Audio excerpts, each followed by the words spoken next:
Hello. Have you ever come up with an extremely brilliant idea and you have got your team in around the boardroom and you're discussing this amazing idea? They look really enthusiastic. They've gone, yeah, that great idea. And they've gone off with all their tasks to do. And then nothing happens. You think you dreamt it. You thought, well, they've all said they're going to do X, Y, Z, and no one has done anything. What's going on? It's almost as if they are deliberately stopping progress, that they're deliberately trying to obstruct what you've tried to say. Well, the thing is, they're probably not. The thing is, everybody is so busy with their day-to-day activities. They are so busy worrying about what's on the news. They're so busy worrying about their families, their friends, or whomever. They're so busy that their brains taking on new information, developing new neural pathways, it ticks the really hard box because the brain likes to conserve energy. It needs to actually be efficient and effective. So by default, we'll go to well-used neural pathways so that we don't actually have to consciously think about things. We can do things automatically, which makes our day efficient.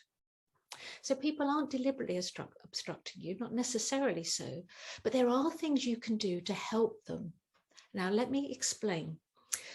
What you need to do is get your people who you want to spread these ideas you've come up with to actually take ownership of those ideas. That is the key. So my suggestion is this: if you have delivered something where people feel as if, or you feel they're ignoring it, bring them back into your office, bring them back into the boardroom, the meeting room, and actually recalibrate the way that you deliver your pitch and deliver it again. So you tweak it a little bit. Now you tweak it like this. First of all, consider the language you're using. Try considering using empowering language like progress, future, like staying ahead, things like that, using very powerfully positive emotional words in your pitch. Speak with enthusiasm, speak with energy, so that people have to really concentrate on what you're saying, so you've gained their attention and you look as if you're so much more confident and also more knowledgeable about your whole idea. Use eye contact with them as well, going around the room using eye contact, but don't stare, because it's seriously weird, especially if you're on any Zoom or meetings or whatever technology you're using. But even if it's one-to-one, face-to-face, please don't stare at people, but still use eye contact. It helps them feel more confident and they're being drawn in. And use their names where appropriate, but remember to be fair. The other thing when you're using language is come up with a couple of sound bites that you can repeat. Now, sound bites, what they do is they make us remember more because they are novel, they are new to what we're hearing. And if we repeat those sound bites, then the familiarity means that they become more attractive to us, and you're enabling your people to use your sound bites to tell other people your messages, which is ideal. Now, one of my sound bites I use is your DNA is not your destiny. So therefore people remember that, and it's like, oh, okay, it's almost like they're compelled to want to use it. That's what you need when you're using languages. Also, you want people to propagate your message. So you've just improved your delivery. You go, great, now that's really good, but you're not quite finished yet. Because what you need to do now is to show that you're honest and trustworthy.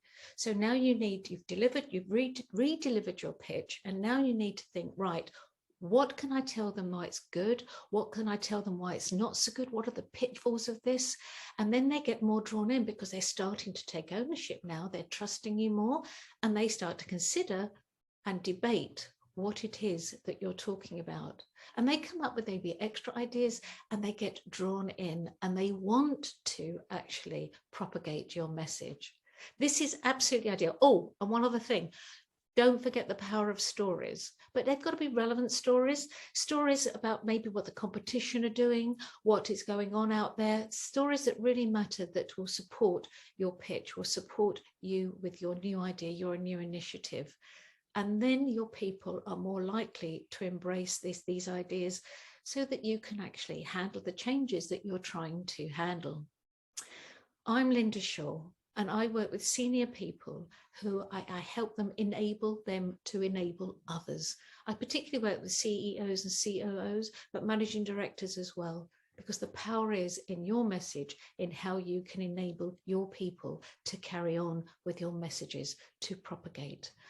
I hope you contact me. I would love to hear from you. Here is my details. Call me, email me, look at my website. That would be fabulous. Thank you for listening.